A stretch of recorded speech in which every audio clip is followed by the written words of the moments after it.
You must find a way to serve.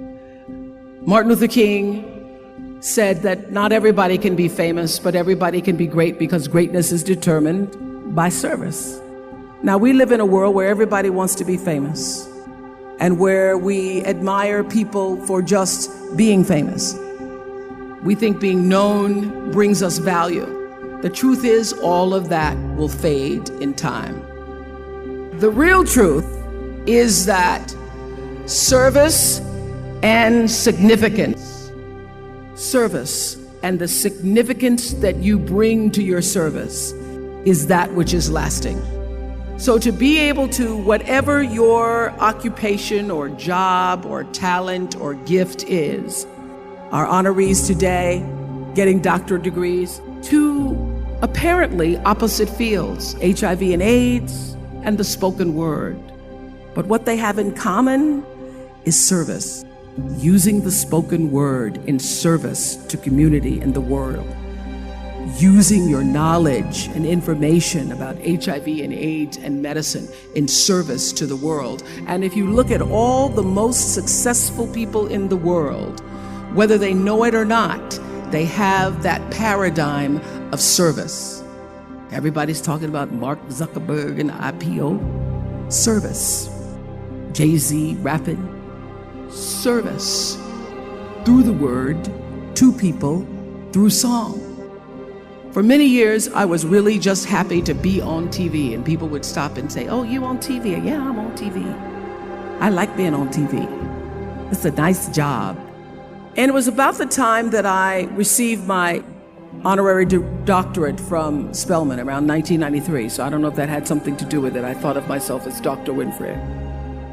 That I went back and I took a long look at what it was I was doing on TV and made a decision that I was no longer going to just be on TV, but I was going to use TV as a platform, as a force for good, and not be used by TV. And I will tell you,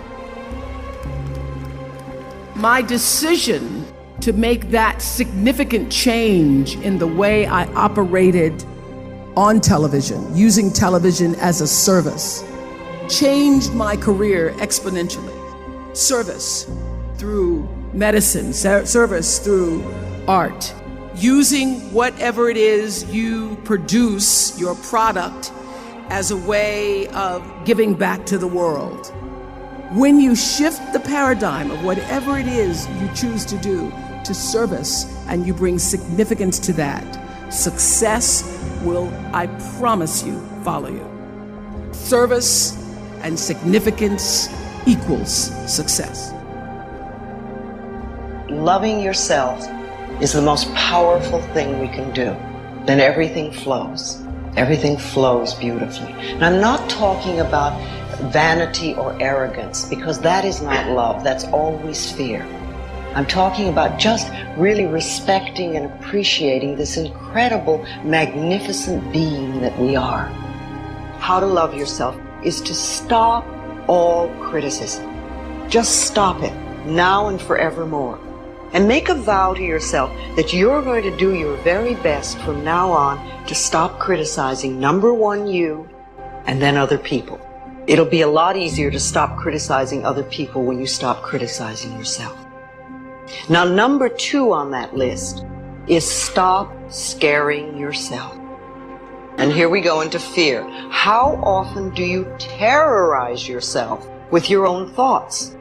You get into absolute terror, and it's only coming from your thoughts. Nobody out there is doing a thing. Sometimes it's an old family pattern. Sometimes we get new things.